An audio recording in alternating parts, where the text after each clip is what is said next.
All right, Rocket fans. This info is from The Athletic and The Athletic's John Hollinger specifically. Fred VanVleet injury hits Rockets in the worst spot, but is there a faint silver lining?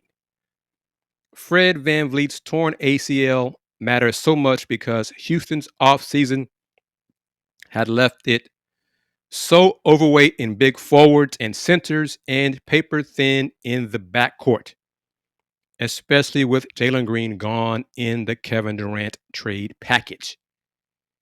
In particular, for a team with two all-star front-court players in Durant and Alperen Şengün, the decisions to give multi-year deals to Steven Adams and Dorian Finney-Smith and Clint Capella and Jabari Smith Jr.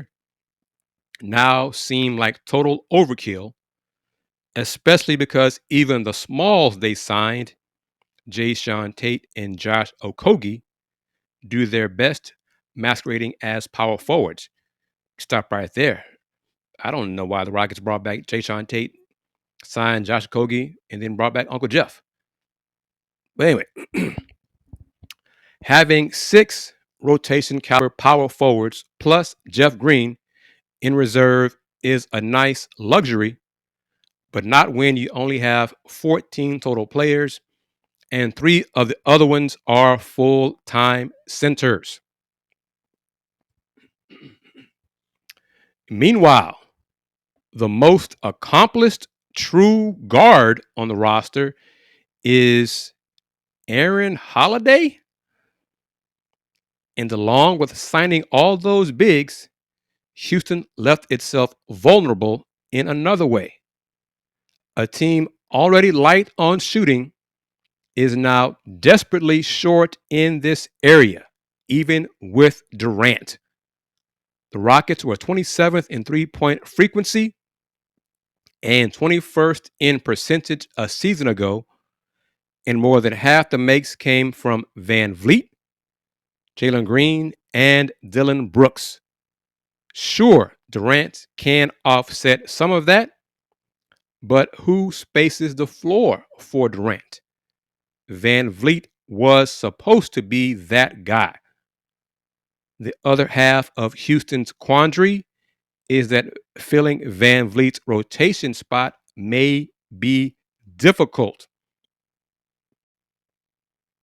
While the Rockets can claim a $12.5 million, half of VanVleet's salary, injured player exception, they cap themselves at the collective bargaining agreement's first apron threshold by signing Finney-Smith using their non-taxpayer mid-level exception and the fairly needless addition of Capella put them just $1.3 million from the first apron line of $195.9 million.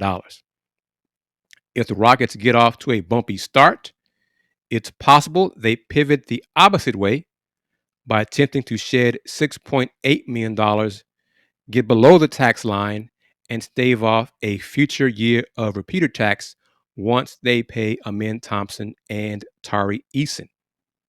Speaking of Amen Thompson, we also need to talk about the silver lining, if you will, to the injury.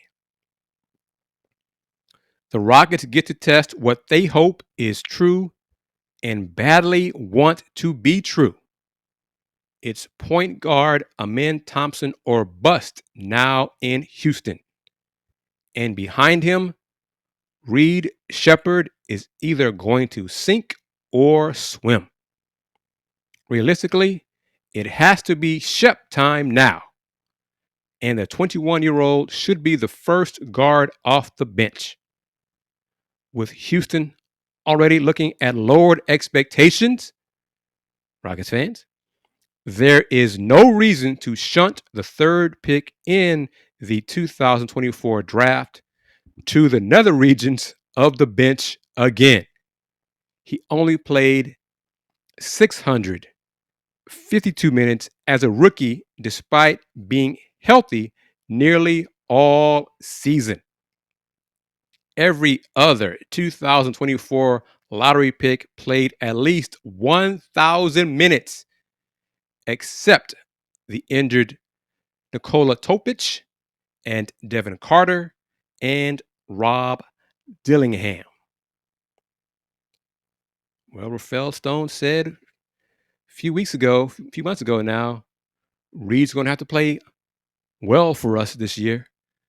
Yeah, that takes on a whole new level of importance now. Or should the Rockets go and make a trade? And if they should make a trade, if you want them to make a trade, who do you want them to get? And be realistic in the comments. I do read the comments. Don't come up with something like Anthony Edwards. Okay, be realistic. Okay, be logical. I know you're a Rocket fan, but think clearly. I know CBS sports writer, the number one person on his list of 10 was somebody, somebody with the Celtics. Like, really?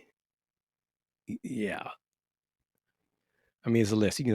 Drew Holiday, Derek White was the guy I'm thinking of. Coug fan said Rockets should go get Jamal Shead from Toronto.